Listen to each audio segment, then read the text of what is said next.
Hello investors. देखिए 19 तारीख को एक बहुत बड़ा आईपीओ आने वाला है जिसमें अप्लाई कर सकते हैं 19 तारीख से। वो है विक्रम सोलर का। ठीक है, तो विक्रम सोलर में हमें अप्लाई करना चाहिए कि नहीं करना चाहिए, या अगर कर रहे हैं तो क्यों कर रहे हैं, क्या लिस्टिंग गेन मिल सकता है हमको, या लॉन्ग टर्म के लिए हमें इसमें अप्लाई करना चाहिए कि नहीं करना चाहिए, सब हम इस वीडियो में समझेंगे। और इस वीडियो को हम बेसिकली 3 भाग में डिवाइड करेंगे। ठीक है, पहले भाग में हमें देखेंगे कि सोलर सेक्टर में जो 3 बड़े प्लेयर्स हैं, ये 3 बड़े प्लेयर्स हैं, ठीक है, सोलर सेक्टर में, तो ये कैसा परफ़ॉर्म कर रहे हैं। उसके बाद हम देखेंगे कि अ, हमें सोलर में अप्लाई करना चाहिए नहीं, इसका क्या कंडीशंस चल रही है, इसके क्या फाइनेंशियल्स कह रहे हैं, और लास्ट पार्ट में हम अपना व्यू बताएँगे कि मैं अप्लाई करूँगा या नहीं करूँगा इसमें। ठीक है? चलिए वीडियो स्टार्ट करते हैं। और ऐसे ही आईपीओज़ एनालिसिस के लिए आप हमारे चैनल को सब्सक्राइब कर लीजिए। और यदि आप इंट्राडे ट्रेडिंग करना चाहते हैं, ड्यू ट्रेडिंग करना चाहते हैं, तो हम हमारे टेलीग्राम चैनल को ज्वाइन कर सकते हैं, फ्री ऑफ कॉस्ट है। और मैं हूँ Santosh Kumar, NIM certified equity and derivatives. ठीक है, तो चलिए वीडियो शुरू करते हैं। देखिए इंडिया का जो सोलर सेक्टर है ना, वो बहुत बड़ा ही एक इनोवेटिव फील्ड माना जा रहा है। क्यों? क्योंकि गवर्नमेंट का प्लान है कि जो 2030 तक हमें इसको लगभग 500 गीगावाट करना है, जो नॉन बायो से एनर्जी हमको मिल सके। ठीक है, तो इसे बेसिकली मेन फोकस क्या है उनका, इनमें जो बहुत बड़ा रोल प्ले कर सकता है वो है सोलर सेक्टर। ठीक है, और भारतीय बाजार की हम बात करें एज ए सोलर एनर्जी, तो पूरे वर्ल्ड में लगभग तीसरा सबसे बड़ी बाजार हमें देखने को मिल सकती है। ठीक है, और इस पे सरकार का बहुत बड़ा फोकस है। तो मतलब मिला-जुला के यह फील्ड काफ़ी ज़्यादा इसकी डिमांड आने वाली है। ठीक है, तो यदि हम 3 बड़े सेक्टर की बात करें, जिससे मैंने बताया अडानी का और टाटा का और वारी का, तो यदि हम तीनों का फंडामेंटल्स देखें तो सबसे पहले यदि हम ईपीएस की बात करते हैं, तो यदि हम अडानी को देखें तो इसका 4 रुपये का ईपीएस आता है। टाटा का अभी ईपीएस क्लैरिफाई नहीं हो पाया है। ठीक है, और वारी का देखें तो 65 ईपीएस टर्म में हम देखें तो हमको वारी ज़्यादा बेटर परफॉर्म करते हुए दिख रही है। ठीक है, और ओपीएम ऑपरेटिंग प्रॉफिट मार्जिन की बात करें तो अडानी का 7 का है, ठीक है, टाटा का 6 का है और वारी का 22 का है। मतलब वारी ज़्यादा रेवेन्यू जनरेट कर रही है, सॉरी ज़्यादा ऑपरेटिंग प्रॉफिट मार्जिन जनरेट कर रही है।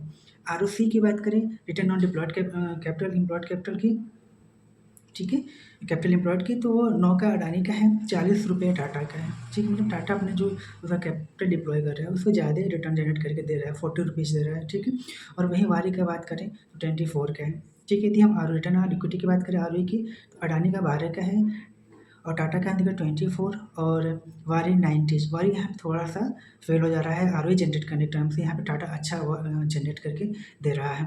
ठीक है, आरओई।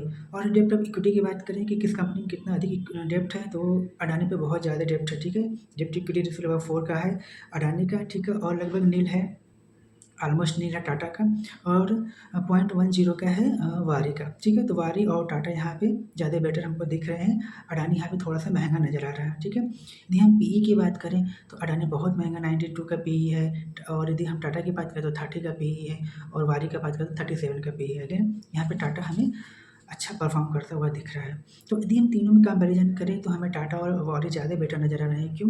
क्योंकि वारी का ईपीएस अच्छा है, और आरओई देखें तो हमको टाटा का अच्छा दिख रहा है, और पीई भी टाटा का अच्छा है। ठीक है, अब अब हम बात करते हैं किसका, कि ये तो हो गई कि जो 3 बड़े प्लेयर्स हैं अभी इनका मार्केट में क्या रोल चल रहा है। इन्हीं के रोल से हमें अपना एक व्यू बनाना है कि विक्रम सोलर का भी ऐसा एक व्यू हो सकता है।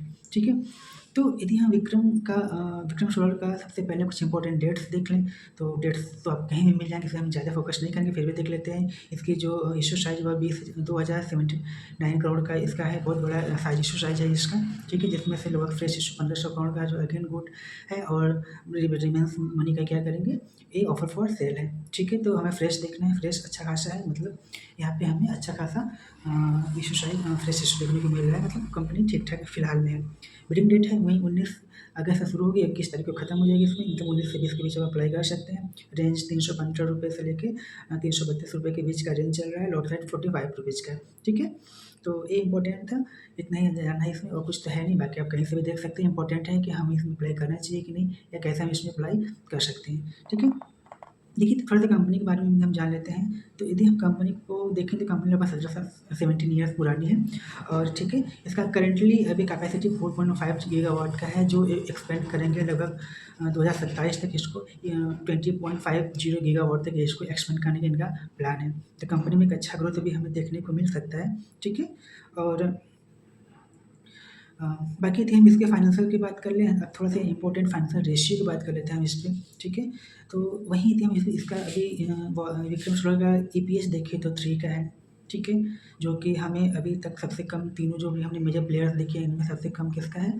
हमको अभी विक्रम का देखने को मिल रहा है। ऑपरेटिंग प्रॉफिट मार्जिन की बात करें तो ये 16% का ऑपरेटिंग प्रॉफिट मार्जिन जनरेट करता है, जो कि टाटा और अडानी से अधिक है। आरओसीई की बात करें 22 का जनरेट कर रहा है, जो कि वॉरी के आसपास है। ठीक है, आरओई की बात करें तो 21 का आरओई लगभग जनरेट कर रहा है, जो कि अडानी और वॉरी से अधिक है लेकिन टाटा से कम है। ठीक है, डेब्ट टू इक्विटी की बात करें तो लगभग डेब्ट टू इक्विटी रेशियो 2 का है, ठीक है? और जो कि अडानी का 4 का था, अडानी से काफ़ी कम इसका है, मतलब इसमें थोड़ा डेब्ट कम है लेकिन टाटा और वॉरी से अधिक है।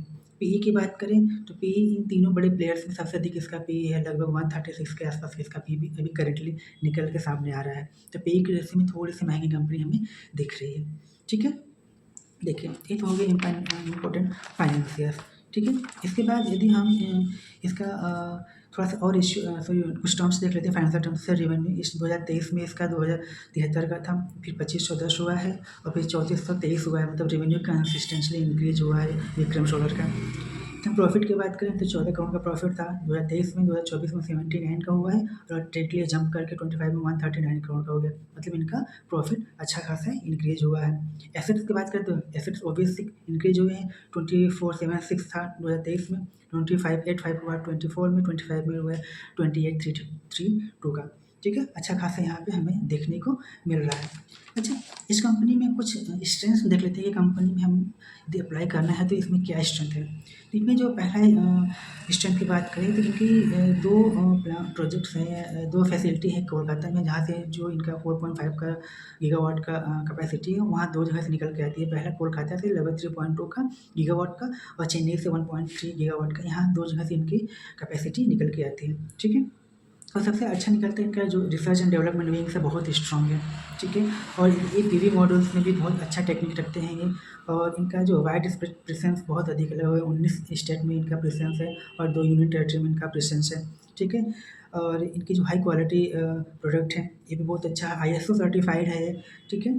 और इनका जो प्रॉफिट है बहुत ज़्यादा इंक्रीज हो रहा है, ठीक है? इनका पैट रेशियो बहुत अधिक इंक्रीज हो रहा है। तो ये सब इंपॉर्टेंट टर्म्स हैं, ठीक है, जो इनके स्ट्रेंथ को दर्शाते हैं। वीकनेस की यदि हम बात करें तो इनका जो वीकनेस है ना, इनका जो रेवेन्यू जनरेट होता है मेनली 5 कस्टमर से इनका रेवेन्यू आता है। मेन रेवेन्यू का मेन पोर्शन 5 कंपनी से इनका आता है, जो एक की मतलब डिपेंडेंसी इनके 5 कस्टमर्स पे ही है, तो जो कि अच्छी बात नहीं है, ठीक है?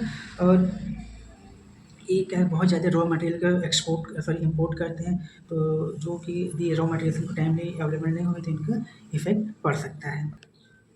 और इनका एक्सपेंडिचर भी बहुत अधिक है, जो कि एक वीकनेस को हमको दर्शाता है। और उनके प्रमोटर्स पे थोड़े से लीगल प्रोसीडिंग्स चल रही है, जो कि क्रिमिनल केसेस हो सकते हैं या कुछ और केसेस हो सकते हैं, टैक्स वगैरह के केसेस हो सकते हैं, जिनके प्रमोटर्स पे चल रहे हैं। तो किसी तरह का जजमेंट एक एडवर्स इफेक्ट डाल सकता है, ठीक है? ये और देखिए, इनका जो मेनली बिज़नेस होता है ना, ख़ास तौर से अमेरिका से भी होता है। तो अमेरिका से जैसा अभी जियोपॉलिटिकल सिचुएशंस चल रहे हैं, तो वहाँ से यदि अमेरिका पे इस पे टैक्सेस टैरिफ वगैरह का इश्यू चल रहा है, तो अभी यहाँ पे एक प्रभाव देखने को हमको मिल सकता है। और एक सबसे बड़ा वीकनेस ये है कि ये जो जनरेट करते हैं प्रोडक्शंस, इनका ये 55% ही यूटिलाइज़ कर सकते हैं, मतलब ये 50% को ही अपना रेवेन्यू में कन्वर्ट कर पाते हैं। बाकी अभी इनका कोई ऐसा प्लान फर्दर, अभी जब इनको एक फर्दर प्लानिंग करनी होगी तभी एक बेटर कि ये 100% अपने प्रोडक्शन को यूटिलाइज़ कर सकें, ठीक है? तो कंपनी में थोड़ी-सी कर्ज भी हमें देखने को मिल रहा है, जैसा कि अभी हमने देखा था इसका डेट टू इक्विटी रेशियो जो 2 का चल रहा है, तो यहाँ से थोड़ा-सा कर्ज इन पे दिख रहा है, ठीक है? तो ये सब थे, अब उम्मीद है कि इससे एक बेटर जजमेंट ले पाएँगे आप, ठीक है? अब आते हैं कि मैं क्या करूँगा पर्सनली, क्या हम इस पे अप्लाई करेंगे या नहीं अप्लाई करेंगे? तो देखिए, यदि आप कंपनी में जो जिस इंडस्ट्री में उस इंडस्ट्री का ग्रोथ बहुत अच्छा है, ठीक है? लेकिन कंपनी अभी थोड़ी-सी महँगी यहाँ पे दिख रही है, राइट? जैसे कि वहाँ हमने देखा कि इसका 136 के आस-पास का मतलब मोर देन 100 इसका पी चल रहा है, तो थोड़ा-सा महँगा है। लेकिन कंपनी अच्छी वजह की वजह से इंडस्ट्री अच्छी वजह की वजह से इसका जीएमपी में हमको लिस्टिंग गेन अच्छा देखने को मिल सकता है। अभी जैसे कि हम करंटली देखें तो लगभग 60 या 63 के आस-पास का इसका जीएमपी चल रहा है, तो हमें एक अच्छा खासा लिस्टिंग गेन देखने को मिल सकता है। तो यदि आप लिस्टिंग गेन के लिए देख रहे हैं तो आप चॉइस कर सकते हैं, ठीक है? और बाकी लॉन्ग टर्म सस्टेनेबिलिटी के लिए भी इससे बेटर कंपनी जब भी हमारे पास मौजूद है तो आप मैं वहाँ पे उसको चूज़ करूँगा यदि लॉन्ग टर्म में इन्वेस्ट करना है तो। लॉन्ग टर्म के लिए मैं बाकी जैसे 3 और जो मेजर प्लेयर्स हैं उनमें देख सकता हूँ, लेकिन यदि मुझे लिस्टिंग गेन चाहिए तो लिस्टिंग गेन के लिए मैं इसमें चॉइस कर सकता हूँ, ठीक है? तो इतना ही रखते हैं और वीडियो कैसा लगा ज़रूर वहाँ कमेंट में बताइएगा और एक लाइक तो ज़रूर कर दीजिएगा, वीडियो बनाने में बहुत मेहनत लगती है, ठीक है? और ऐसे ही आईपीओ के लिए हमारे चैनल को सब्सक्राइब कर सकते हैं। यहीं तक रखते हैं, तब तक के लिए थैंक यू।